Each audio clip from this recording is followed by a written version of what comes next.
Je ne sais pas si vous avez vu cette information-là. Cette information va faire l'objet de notre analyse du jour. Et cette information, elle dit quoi? Lisez bien, on nous dit que la Côte d'Ivoire intègre la liste des pays à faible risque de surendettement. Et quand vous lisez l'information là un peu plus bas, on nous dit que la Côte d'Ivoire devient le seul pays de la sous-région à bénéficier de cette évaluation. C'est-à-dire que en Afrique de l'Ouest, la Côte d'Ivoire est le seul pays qui intègre la liste des pays à faible risque de surendettement. Et quand j'ai vu cette information, je me suis dit, on parle de quelle sous-région? Est-ce qu'on parle de la sous-région ouest africaine? Une sous-région dans laquelle nous avons le Burkina Faso, le Mali et le Niger? Ou bien est-ce qu'il y a une autre sous-région dans laquelle se trouve la Côte d'Ivoire et que nous, on ne sait pas? Mais sinon, comment se fait-il que la Côte d'Ivoire, dans une sous-région dans laquelle on a le Burkina, le Mali et le Niger, la Côte d'Ivoire va être le seul pays à bénéficier, à se hisser au rang des pays à faible risque de surendettement. Et je me suis dit, mais ou bien, bon, on ne parle pas de la Côte d'Ivoire qu'on connaît. Ou bien, il y aurait un pays en Europe qui s'appellerait la Côte d'Ivoire et qu'on ne sait pas. Je me suis dit, il faut que je fasse des recherches. Et j'ai fait mes recherches.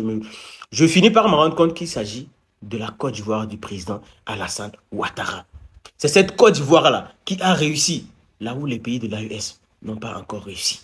Et je me suis posé la question, mais comment est-il possible qu'un pays dont on a surnommé son président de Papa n'a crédit. Tout le monde sur les réseaux sociaux, le président Alassane Ouattara, on l'a surnommé Papa n'a crédit. On dit pays endetté. On traite la Côte d'Ivoire d'être le pays le plus endetté.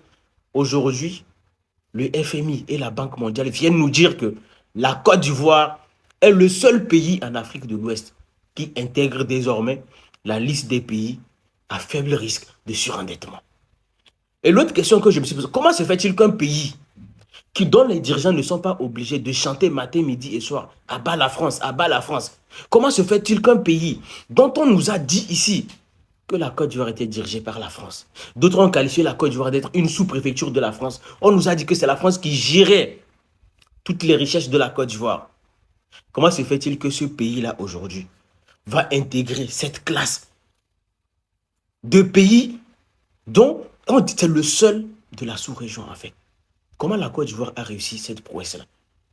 Ou bien la Côte d'Ivoire a désormais des partenariats avec la Russie. Je me suis dit, comment se fait-il que la Côte d'Ivoire, qui n'est pas obligée d'aller se courber en Russie, qui n'est pas obligée d'aller recevoir des dons de céréales, qui n'est pas obligée d'aller recevoir du pain en Russie, comment ce pays-là peut-il réussir cet exploit?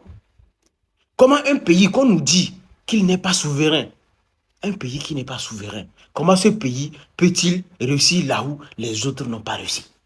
Et quand je me posais toutes ces questions-là, je me suis dit, bon, peut-être si la Côte d'Ivoire, elle est classée parmi les pays à faible risque de surendettement, sûrement les pays de l'AES, à savoir le Burkina Faso, le Mali et le Niger, ils vont être classés dans la catégorie un peu plus élevée que la Côte d'Ivoire. C'est normal parce que c'est les pays les plus souverains qui gèrent leurs ressources. Donc, normalement, ils doivent obligatoirement être au-dessus de la Côte d'Ivoire. Et je me suis dit peut-être que sûrement, je vais voir le Burkina Faso et autres. Ils vont être parmi les pays à zéro risque de surendettement.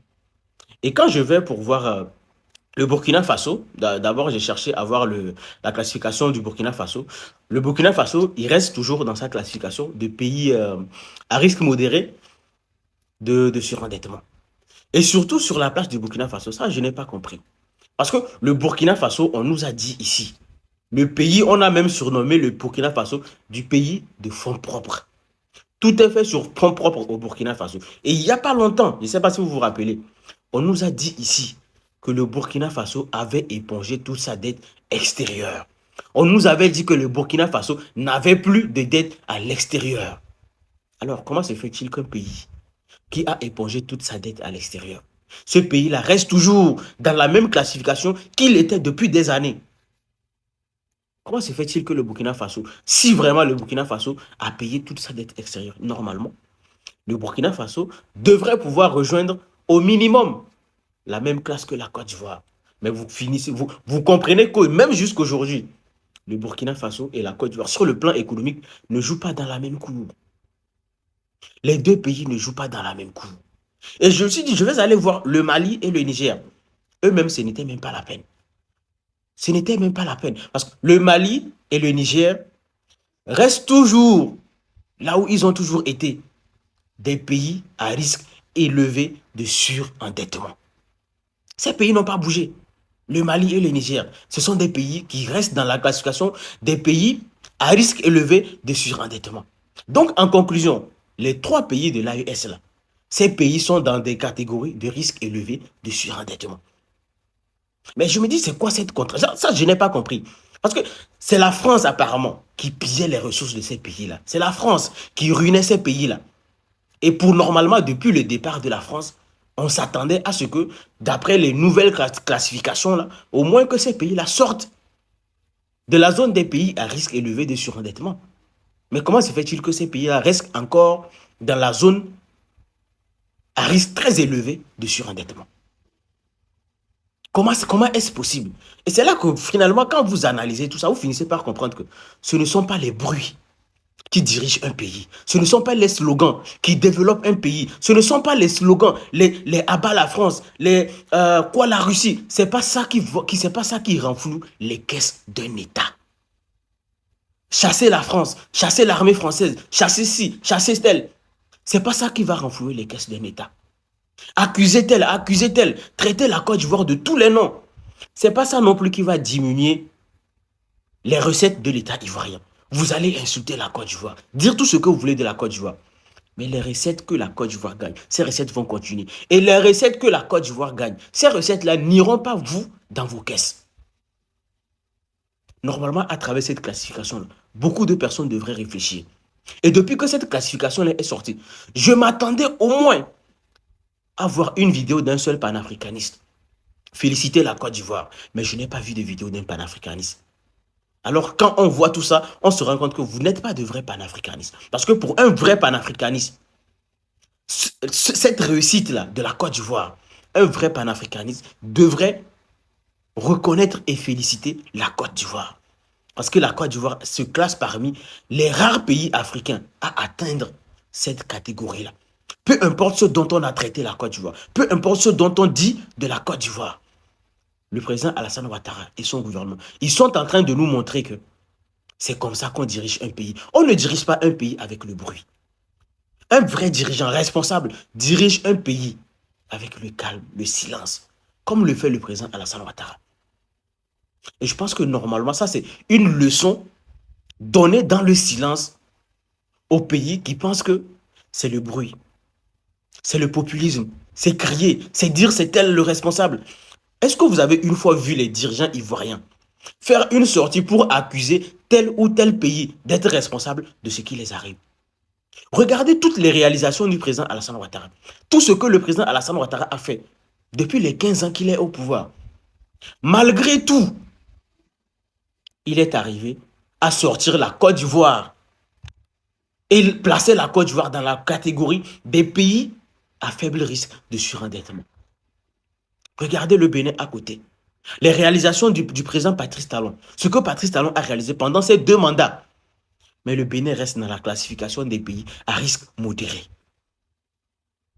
Alors quand vous voyez tout ça, vous comprenez que le problème de l'Afrique aujourd'hui, le problème de ces pays qui ont échoué là, ce n'est pas la France. Le problème, ce n'est pas la France. On peut accuser la France hier d'avoir été responsable ou d'avoir participé à notre retard.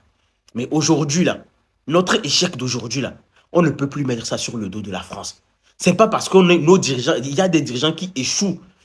Et comme ils savent qu'ils ont échoué, la seule chose qu'il leur reste à faire, c'est de dire, c'est sur le dos de la France. C'est telle personne, c'est telle autre personne. La Côte d'Ivoire est en train de vous donner un exemple. La Côte d'Ivoire est en train de vous donner une leçon. Et à chacun de s'en servir de la leçon que la Côte d'Ivoire est en train de donner. La plupart du temps, lorsque les gens parlent de l'endettement de la Côte d'Ivoire, c'est là que tu te rends compte qu'en fait, ils ne connaissent rien. Lorsque tu vois ce genre d'informations, tu te rends compte que sur les réseaux, il y a des gens qui ne sont pas cultivés ou encore qui ne sont pas suffisamment informés. Ils parlent simplement de l'endettement pour justifier la médiocrité dans leur pays. Ils ne connaissent pas ce que ça signifie. Ils ne connaissent même pas ce qu'on appelle la dette. Donc du coup, pour eux, quand ils voient la Côte d'Ivoire évoluer, ils veulent simplement rabaisser la Côte d'Ivoire avec les arguments du genre, c'est vrai, ils ont s'habillé sans dette. Et pourtant, ils ne connaissent rien. Ils ne connaissent rien. Tellement il y a des pays ici en Afrique qui veulent la dette, mais ils n'ont pas la capacité et les moyens qu'il faut pour avoir cette dette-là. La Côte d'Ivoire, malgré l'endettement que les gens passent ce temps à dire, elle se démarque, elle fait des choses concrètes et nous voyons leur réalisation. Parce que ça parle à leur place. Aujourd'hui, ce sont les étrangers qui font les éloges de la Côte d'Ivoire parce que les Ivoiriens eux-mêmes connaissent ce qu'il y a dans leur pays. Donc ils n'ont plus besoin de parler. C'est vrai que ça fait mal à certaines personnes, mais au lieu que d'autres personnes prennent cela comme acquis pour motiver leur gouvernement à travailler, ils vont simplement justifier cela en disant que la dette, c'est la dette, c'est la dette, c'est monté, c'est descendu. Et pourtant, ils ne connaissent rien dans ce qu'ils font là, les amis. Ils ne connaissent rien. En tout cas, tout ce que moi je peux dire, c'est que ceux qui veulent réellement se développer ou encore évoluer prennent simplement exemple sur ceux-là même qui travaillent, qui se démarquent par des efforts que nous voyons. Et je pense qu'à travers ça, il y aurait des améliorations. Et ce qui est bien, c'est qu'on voit déjà certains pays qui prennent la Côte d'Ivoire pour modèle. On a le Gabon, par exemple, sur le plan routier. On a tellement de pays. On a tellement de pays. Et ce qui est bien, c'est que tous ces pays-là, on voit ce qu'ils font chez eux. On voit également les réalisations qui se passent déjà. Et nous sommes simplement contents.